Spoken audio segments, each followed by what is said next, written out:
अब एक बात सावधानी से सुनिएगा, शायद शिव महापुराण के माध्यम से अभी तक ये बात सामने नहीं आई, पर शिव पंचायत कथा में आ रही है। जितने आस्था चैनल पर कथा सुन रहे हो, जितने फेसबुक और यूट्यूब पर सुन रहे हो, और जितने इस छत्तीसगढ़ की पावन धरा पर बैठकर सुन रहे हो, बहुत सावधानी से सुनना। एक प्रश्न हमारे भीतर खड़ा होता है, जब हम सूर्य नारायण भगवान को अर्घ देते हैं, जल चढ़ाते हैं, तो वो जल पृथ्वी पर जब गिरता है तो उसकी छींटे हमारे शरीर पर लगते हैं। क्या वो ठीक है? क्या वो श्रेष्ठ है? तो शिव महापुराण की कथा कहती है, जब हम सूर्य को अर्घ देते हैं, सूर्य को जल चढ़ाते हैं, वो पानी जब पृथ्वी पर गिरता है, उसके छींटे हमारे शरीर पर लगते हैं, तो वो श्रेष्ठता का भाव निर्मित करते हैं, वो गलत नहीं हो सकता। सूर्य नारायण भगवान को जब जल चढ़ाया जाता है, हाथ सिर से 8 इंच की दूरी पर होना चाहिए। जम के बोलिए, सिर से कितना ऊंचा होना चाहिए? 8 इंच ऊपर अपना हाथ होना चाहिए। मस्तक से सूर्य को जल चढ़ाते समय एक पात्र होना चाहिए, वो है तांबे का। काय का पात्र होना चाहिए?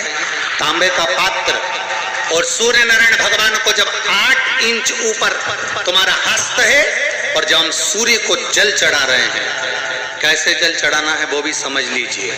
अगर कोई कैंसर का मरीज है, जिसके चेस्ट में कैंसर आ गया हो, लेफ्ट में, राइट में कहीं पर कैंसर आ गया हो, या कोई गठान आ गई हो, तो महाराज आप जल चढ़ाते समय उस जल की धार को सूर्य भगवान को जब चढ़ा रहे हो, तो धार आपकी गठान की ओर जाना चाहिए, जिससे सूर्य की किरण उस जल में से आपके उस स्थान पर पड़े, उस जगह पर पड़े जहां पर गठान है। महाराज आप लगातार जल तो चढ़ाना चालू करो, अच्छे अच्छे डॉक्टर फेल हो जाएंगे और कह देंगे गठान ठीक हो। नस चौक है, आपको कहीं ना कहीं छल्ला डलेगा, आपको कह दिया इसमें कुछ ना कुछ प्रॉब्लम आ रही है, आप सूर्य को अर्घ देना चालू कर दो, सूर्य को जल चढ़ाना चालू कर दीजिए। आप सूर्य को जल चढ़ाओ, वो जल की जो तरंग आ रही है, वो जल जो निकल कर जा रहा है, उसकी जो किरण आपके हृदय पर, आपकी छाती पर पड़ रही है, नाड़ियों में पड़ रही है, नसों में पड़ रही है, उसका बल देखो तो सही।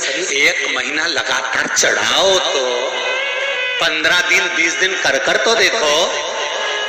क्यों राम जी महाराज जल चढ़ाते थे? क्यों भगवान कृष्ण जल चढ़ाते थे सूर्य को? क्यों दशरथ जी महाराज जल चढ़ाते थे? क्यों कश्यप ऋषि जल चढ़ाते थे सूर्य को? सारे 33 कोटि देवता, सारे ऋषिवर, साधु संत सन्यासी तपस्वी साधक उपासक सब भगवान सूर्य को अर्घ दिया करते थे। क्यों देते थे?